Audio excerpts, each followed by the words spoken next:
Бисмиллахир-рахманир-рахим. Ассаламу алейкум ва рахматуллахи ва баракатух. Мөхтәрәм тамашачыларыбыз, Бөек Болгар дәүләте ислам динен рәсми рәвештә кабул иткәч, безнең әби-бабайларыбыз Абу Ханифа мәзһәбен тоталар һәм үзләрен хәнәфиләр дип атыйлар. Бүгенге тапшырыбызда без Абу Ханифа мәзһәбенең үзенчәлекләре һәм башка мәсьәләләр турында Әлмәт районы һәм шәһәре имам мөхтәсибе Рафи хәзрәт Минне Әхмәтов белән әңгәмә корачакбыз. Рафи хәзрәт, безгә Абу Ханифа мәзһәбенең үзенчәлекләрен сөйләп китсәгез иде. Elhamdülillah ve salatu ve selamu ala Resulillah. Esselamu aleykum ve rahmetullahi ve berekatuh. Bizden indi bilgenibizce Bulgar devleti İslam dini kabul etkençeye kadar indi bizden ata-babalarımız biz Hanefi mezhebini tutkanlar, İslam dininde bulganlar, medreseler bulgan, meşitler bulgan, cumgalar okulgan. Şuna göre de indi İslam dini gelgenden birliğinde biz şu mezheb boyunca İslam dinini tutabız. Kilgan hem indi bizde şu Abu Hanife mezhebi boyunca indi İslam dinini tutabız hem bizden indi ustaflarda gada kirgen ol indi Sovet zamanındağı diniye nazaratının ustafında da var hem hazırki diniye nazaratlarının da Tatarlarının mezhebi degen söz gadigine etkende indi kişilerge anlatır için medrese diye aytırga bula var mesela Abu Hanife mezhebi yani Abu Hanife medresesi boyunca okuganlar var indi Maliki mezhebi, Maliki İmam Malik okutgan medrese boyunca şunday metodika bilen diye aytırga bula indi alıp barganlar İslam dinini öğrengenler hem bizden indi Abu Hanife mezhebinin başka mezheplerge karaganda ayırmalıkları yani yaxşı yaktan indi karasak üstünlük deyip kararga da bula indi İmam Abu Hanife sahabelerini kurgan kişi, peygamberini kurgan kişilerden, sahabelerden ilim algan şolay indi ol tabiinlerden sonra da sahabelerini koru sebeple başka indi mezheplerinin medreselerinin başlıkları İmam Malik mesela İmam Şafii, İmam Ahmed ibn Hanbel onlar indi tabiinlerden tugul sahabelerini kurmaganlar belki onlar tabiinlerden yani sahabelerini kurgan kişilerini kurganlar. Şuna göre de indi bu yaktan indi üstünlüğü var Abu Hanife mezhebinin çünkü İmam Abu Hanife sahabelerini, peygamberini kurgan kişilerini kurgan hem onlardan ilim algan. Şolay indi Hanefi mezhebinin başkalardan ayırmalı olarak indi muamelelerge yani Kur'an'da, hadislerde bulmagan meselelerini bütünüsünde tekşirgenler hem cevaplar alganlar. Bigrek de mesela sevde meseleleri bulsan, gayle meseleleri bulsan. Çünkü bitinde Kur'an'da umumi kaideler, umumi kanunlar getirilgen. Hadislerde şolay indi. Peygamber sallallahu aleyhi ve sellem vaktinde bulgan meseleler karalgan. Ama indi sonundan barlıkka gelgen meselelerge bitinde yana meselelerge bigrek de sevde meseleleri, muamele meseleleri diye batala indi. Kubisine doğrudan doğru cevaplar yok. Kur'an'da da hadislerde de hem şu meselelerini de İmam Abu Hanife hem ana okuşuları bir yaxşı etip tekşirgenler bu meselelerge indi Kur'an'ga hem hadislerge nigizlenip umumi kanunlarga nigizlenip indi şu ayrım meselelerge hükümler çıkarganlar hem şunun bilen anın başka mezheplerden ayırmalıkları var. Şolay indi Hanefi mezhebi başka üç mezhepten ayırmalı bularak indi ra'yi dibatala yani Kur'an'da hadiste bulmagan meselelerini ictihat kılıp tekşirip indi mantıkını, akılını kin kullanıp şu meselelerge cevaplar vergenler. Başka mezheplerinde onların indi şu Kur'an sünnetke hadislerge gelen igizlenemiz deyip hadiste bulmagan meselelerini umumen tekşirmegenler köpküne meselelerini. Şunun bilen de ayrılıp dura. Rafi Hazret mezheplerde namaz oku ayrılıp dura. Şolay bit indi. Şunun için bizge anlatıp gitsəgiz idi Abu Hanife mezhebi boyunca namazını neçik dürüst okurgan? Mezheplerinin ayırmalıklarını indi tışkı yağında görürge bula. Mesela namaz oku meselesinde bir ayırmalıklar var. Hanefi mezhebi boyunca namaz oku rəvişi hem de indi mesela Şafii mezhebi boyunca namaz oku rəvişi. Bizden indi Hanefi mezhebi boyunca namaz oku rəvişi tekbir etkende mesela iratlarının namazı indi tekbir etkende kullarını kulak turusuna küterebiz. Şundan sonra indi kullarını bağlap on kulunu sol kolu üstüne kindik astına koyabız. Başka mezheplerde mesela Şafiilerde onlar indi kulak turuna kütermiler, inse turuna kütererler. Bizde kirisince hatın kızlar indi inse turuna kütere tekbir tahrimde, iratlar kulak turuna. Kullarını indi biz kindik astına koyabız, iratlar hatın kızlar indi kükrek üstüne koyalar. Şundan sonra aminni kışkırı boyunca indi ayrır kabla. Mesela Şafii mezhebinde onlar indi Fatiha suresinin imam okuyup bitirgeç aminni indi tavuş bilen eyteler. Әмма бездә Ханафи мәсәбендә шулай ук инде Фатиха сүрәсе укыгач аминне әйтәбез, ләкин иштән әйтелергә тиеш. Шушы аермасы.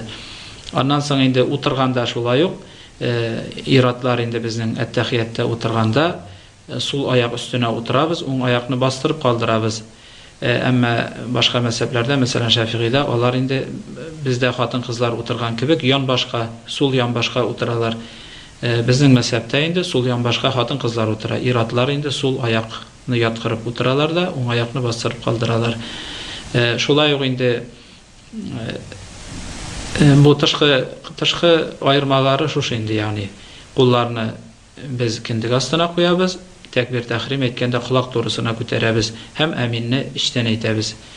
Шафигый мәсәбендә мәсәлән, алар инде кулларны иңсә турына күтәрә тәкбир тәхримдә, кулларын күкрәк өстенә куя иратларда, һәм дә инде аминне кычкырып әйтәләр, һәм утырганда әттәхиятта без Ханафилар инде иратлар соң аякны яткырып утырабыз, Шафигыйларда мәсәлән сул ян башка утыралар, аякларны инде сул якка җәеп. Хатын-кызларның аермасы шунда, хатын-кызларның намазы инде бездә, алар инде Пәйгамбәрбез саллаллаһу алейхи ва саллям әйткәнчә җыенып укыгыз дигән, җыелып укыгыз дигән. Шуңа күрә дә инде тәкбир тәхрим әйткәндә хатын-кызлар инде иңсә турына күтәрәләр кулларын, һәм кулларын киндек астына куймыйлар баглап, кыямда торганда бәлки инде күкрәк өстенә каплап куялар. Шулай ук инде рукугда хатын-кызлар инде ирләр кебек төз итеп руку кылмыйлар, бәлки бөгелеп инде кулларын шулай ук айырмыйлар, кулларын яннарына тигереп укыйлар терсәкләрен. Шулай ук сәҗдәдә вакытта мәсәлән иратлар инде җәелеп сәҗдә кыла, мөмкинчелек булса, хатын-кызлар җыелып сәҗдә кыла инде. Хатын-кызлар мәсәлән терсәкләрен тигереп сәҗдә вакытында җиргә тигереп сәҗдә кылалар. Шулай ук әттәхиятта утырганда хатын-кызлар инде сул ян башларына утыралар, аякларын инде уң якка җәеп ике аякны да. Менә шушындый тышкы яктан аермалыклары бар. Шуңа күрә инде игътибар итәргә кирәк, чөнки безнең инде Ханафи мәсәбенчә укыйбыз дибез, әмма күп кенә кешеләр инде ничек өйрәнүләренә карап, кайберләр инде хәтта менә китапларда да, урысча китапларда күбесенчә инде Мәскәүдә бастырылган, анда инде Шафигый мәсәбе буенча намаз уку рәвешләре күрсәтелә. Шуның белән күп кенә кешеләр, мәсәлән, үзлегеннән өйрәнгән яки урысча китаплардан өйрәнгән, яки инде укытучылары Ханафи мәсәбен белмәү сәбәпле Шафигый мәсәбе буенча күп кенә кешеләр намаз укыйлар рәвешләре. Үзләре дә белмичә. Шуңа күрә инде моңа игътибар итәргә кирәк. Ягъни безнең динебез инде Ханафи мәсәбе буенча булса да, Шафигый мәсәбе буенча да дөрес таныйбыз, әмма инде безнең җирлектә ислам дине килгәннән бирле инде шушы Ханафи мәсәбе таралган, шул рәвештә намазларны укыйбыз. Шуңа игътибарлы булырга кирәк. Шулай ук инде менә әйтергә онытылган, рукуга барганда һәм рукугдан торганда бездә Ханафиләрдә бит инде тәкбир әйткәндә, рукуга барганда, рукугдан торганда кулларны күтәрмибез. Әмма инде Шафигый мәсәбендә рукуга барганда һәм рукугдан торганда кулларны иңсә турына күтәрәләр. Менә монысы инде аермалыгы. Бездә Ханафи мәсәбендә куллар күтәрелә, тәкбир әйткәндә бер тапкыр гына тәкбир тәхримдә, намазга кирешкәндә генә. Һәм шулай ук инде намазга кагылышлы аермалыклар бар. Безнең Ханафи мәсәбендә инде хатын-кызлар иратка уеп укыганда җәмәгать белән укыйлар. Әмма хатын-кызлар үзләре генә җәмәгать булып, үзләренең арасыннан имам сайлап уку, ул инде макрух санала, ягъни чөнки Пәйгамбәрбез саллаллаһу алейхи ва саллям вакытында андый эшләр булмаган. Шуңа күрә дә инде макрух санала хатын-кызлар аерым җәмәгать белән уку, араларыннан хатын-кызны имам итеп кую. Кайбер җирләрдә инде менә бу Шафигый мәсәбендә, башка мәсәпләрдә ул рөхсәт ителә. Ул да ул теге сөннәт түгел, фарыз ваҗиб та түгел, сөннәт та түгел, әмма рөхсәт кенә, ягъни алар рөхсәт итәләр. Шуңа күрә дә кайбер җирдә хатын-кызларның җәмәгать белән намаз укулары бар, әмма инде безнең мәсәптә ул рөхсәт ителми. Чөнки Пәйгамбәрбез саллаллаһу алейхи ва саллям вакытында булмаган эш. Шушыны инде шулай итеп аңлатма бирәләр. Шулай ук киң таралган инде бездә ялгышлык бар бер наскиларга мәсех кылу турында. Мин инде мәсәлән китаплар буенча белгәнебезчә инде 4 мәсәптә дә Ханафи булсын, Шафигый, Малики, Ханбали 4 мәсәп безнең инде сөнниләрнең асылда мәсәптә чүпрәк әйберләргә мәсех кылу берсендә дә рөхсәт ителми һәм ул дөрес саналмый. Ханафи мәсәбендә генә бездә җиңелрәк, анда әйтелә, әгәр табаны урамда йөрерлек булса, күннән булса, яки каты булса, урамда йөрерлек булса, үске ягы чүпрәк булса да мәсех рөхсәт ителә дип. Шуңа күрә дә мәсәлән, бездә тула оекларга элек булган инде, мәсех кылу булган. Шулай ук инде үсте ягы чүпрәк булса да, яки калын булмаса да, табаны күн булса инде, андай оекларга җен, оекларга да Ханафи мәзһәбендә рөхсәт ителә. Башка мәзһәбләрдә берсендә дә рөхсәт ителми. Монда инде бик игътибарлы булырга кирәк. Хәзерге вакытта мәсәлән, җылы суларыбыз да бар, аяк юырга мөмкинчелек дә бар. Ул бит инде мәсех кылу мәшәкать булган өчен, мәсәлән, су салкын булса яки сәфәрдә булсаң, шуңа күрә дә сәфәрдә мәсәлән 3 көн буе аяк киемен салмыйча мәсех кылу рөхсәт ителгән. Чөнки мәшәкать булган, салырга, киергә, күн читекләрне бит инде. Шуңа күрә дә мөмкинчелекләр бар юарга кирәк. Әмма инде юарга мөмкинчелек булмаса, кеше чирле булса яки башка сәбәптән инде авыр булса аягын юарга яки җылы су булмаса, читекләргә мәсех кылу рөхсәт ителә. Читекләр бар. Әгәр инде носки булса, күн носкилар бар, күн оеклар бар. Шушындыйларга мәсех кылырга була. Кибетләрдә дә сатыла бит инде. Әмма инде бернинди дәлилсез, бернинди мәзһәбтә дә булмаган, ягъни базар оекларга мәсех кылу ул дөрес түгел.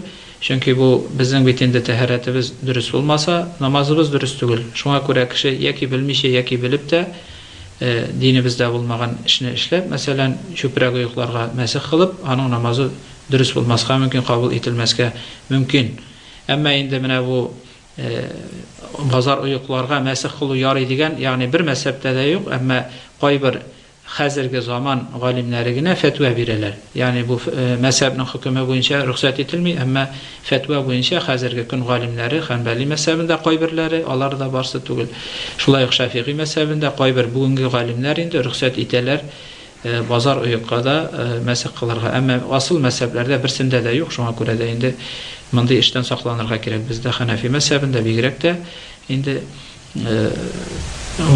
чүпрәк оекларга мәсех кылса бит инде тәһарәте дөрес түгел, тәһарәт дөрес булмагач намаз кабул ителми. Шуңа күрә дә әгәр инде берничек тә мөмкин булмаса, шул ук чүпрәк оекка, базар оекка табанча салырга кирәк. Яки тигеп, яки беркетеп, тиредән әйе, бернинди авырлыгы да юк. Шуңа күрә дә шикле эш эшләгәнче белә торып инде шикледән сакланырга кирәк. Шуңа күрә дә базар оекка мәсех кылырга теләсәләр, инде кешеләр табанча салсыннар, ягъни тиредән яки беркетеп, яки тигеп, инде тире табанча салсалар, базар оегына да мәсех кылырга ярый.